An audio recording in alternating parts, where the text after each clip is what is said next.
Voici maintenant l'incroyable histoire d'un bébé de moins d'1 an. Il s'appelle Panayotis Baltis. En décembre dernier, il a 5 mois quand il arrive à l'hôpital pour enfants de Montréal. Son cœur bat à une vitesse folle, 2 fois le rythme normal. Les médecins le branchent sur un système d'aide respiratoire. Plus tard, ils lui implantent ce qu'on appelle un cœur de Berlin. Mais ce n'est qu'une mesure temporaire. La décision qui s'impose est déchirante.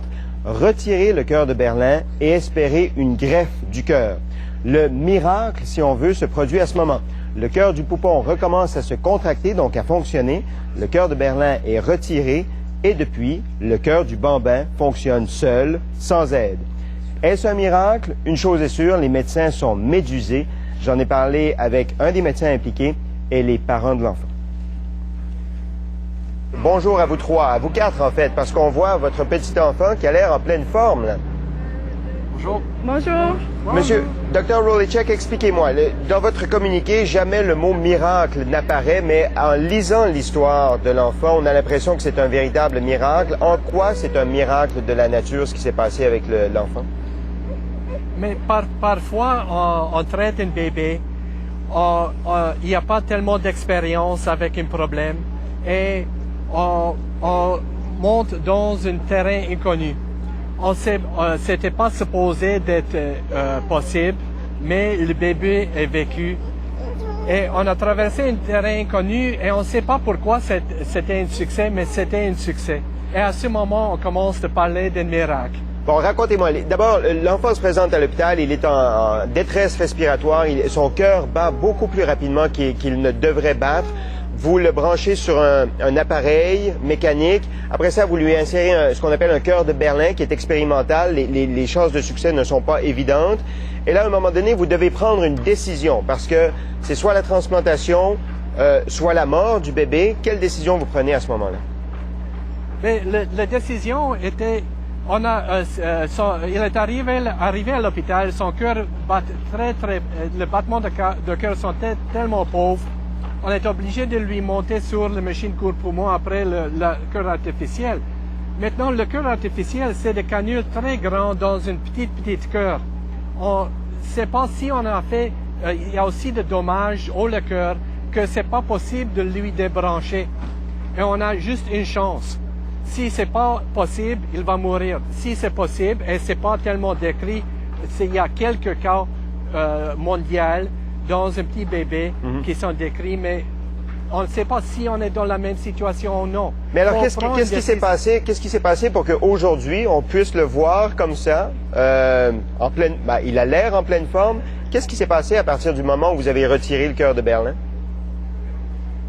J'ai pas compris la question, mais je pense que vous parlez comment on a fait la décision. À ce moment, le cœur donne l'impression qu'il y a des fonctions, que ça va recouvrir, et on prend une décision intelligente, mais avec des risques. On a eu du succès et maintenant on est face en face avec un enfant qui la semaine passée était à ma clinique et parlait maman à une an de vie. Pour moi, c'est vraiment un miracle. Bon, Madame Valerio, on vous voit sourire. Monsieur Baltis, Madame Valerio tient le petit Panagiotis. J'espère que je prononce bien son nom. Dites-moi, comment vous avez vécu cette expérience?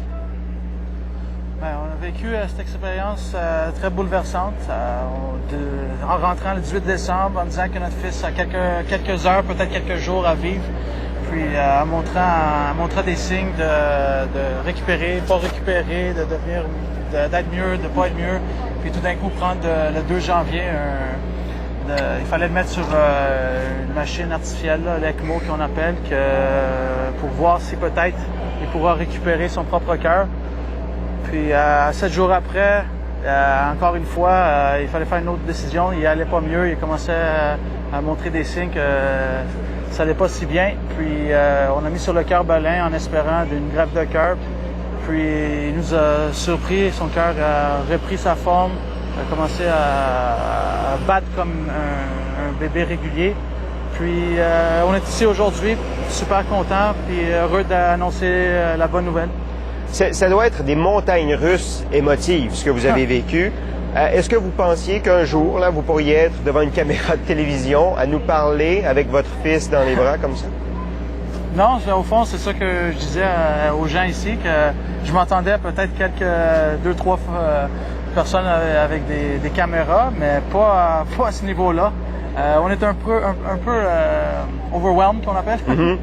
Dépassé par les événements. Madame Valerio, qu'est-ce que ça vous fait de tenir comme ça dans vos bras votre enfant aujourd'hui, après avoir été passé à travers toutes ces émotions? Oh, ça fait du bien. On est juste heureux qu'il est en santé. On veut juste vivre chaque jour avec lui. Puis j'aimerais aussi remercier tous les médecins, tous les infirmières, tout le staff du Montreal Children's, parce que sans leur support, vraiment, tout le processus, ça a été très, très difficile. Puis un gros merci à l'hôpital. Merci beaucoup. Vous allez fêter ses 1 an le 29 juin prochain. Ça va être une grande fête? Oh oui, définitivement. Très bien. Il peut nous faire un petit bye-bye? On lui fait un bye-bye. Bye-bye. Bye-bye. Bye-bye. Merci d'avoir pris le temps de nous parler. Au revoir. Merci. Au revoir.